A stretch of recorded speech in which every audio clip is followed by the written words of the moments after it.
Je vais vous expliquer ce qui m'a conduit à une époque à essayer de travailler avec mes principaux concurrents.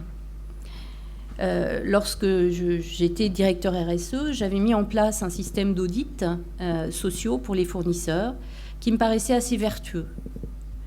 Et à un moment donné, ce système était d'ailleurs mutualisé avec les autres distributeurs français. Et à un moment donné, Walmart est venu nous voir avec Tesco et Migros pour essayer de dire est-ce qu'on peut travailler sur la responsabilité sociale dans le sourcing, mais est-ce qu'on peut travailler ensemble?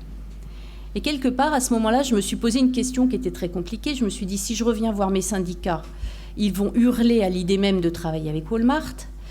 Et d'un autre côté, je me suis dit, à terme, être dans une posture de bon élève, c'est coûteux pour une entreprise. Quelque part, quand on se refuse d'acheter chez des fournisseurs qui ne répondent pas aux droits de l'homme, on est sûr d'acheter moins cher. Donc je me suis dit, il va falloir que j'aille convaincre les syndicats de me rejoindre dans ce travail. Et c'est ce que j'ai fait. Je suis allée voir la personne de l'UNI et je lui ai expliqué, je lui ai dit, voilà, si on continue à être vertueux seul sur le marché mondial, on est sûr de perdre à terme. On perdra, on n'aura pas les meilleurs prix, on perdra nos clients, on perdra des parts de marché et in fine, c'est les salariés qui perdront puisque le mieux-disant remportera le marché.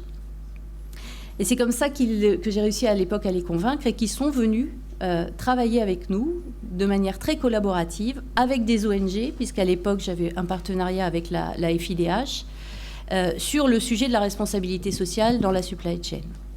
Donc voilà, très concrètement, sans cette reconnaissance des marchés et sans cette reconnaissance du consommateur final ou des marchés financiers, l'entreprise, elle est prise dans un étau. Toute seule, elle ne pourra pas évoluer. Par le passé, le monde syndical ne s'intéressait pas tellement à ces sujets-là. Le monde syndical, du moins à l'intérieur de l'entreprise, s'intéressait davantage, en fait, à tout ce qui touchait le salarié en tant que tel. Et il y a quelques années, moi j'ai eu la chance d'évoluer dans un grand groupe où les syndicats étaient très fortement représentés puisqu'il y avait un accord cadre de signer avec l'Unicommerce.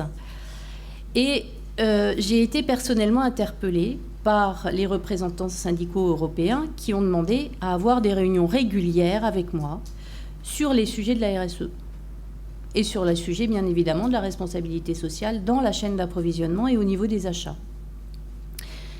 Je l'ai fait, je dois reconnaître que le groupe Carrefour a été relativement exemplaire sur le sujet, puisque la DRH a accédé à cette requête et que j'avais très régulièrement ces meetings avec les partenaires sociaux.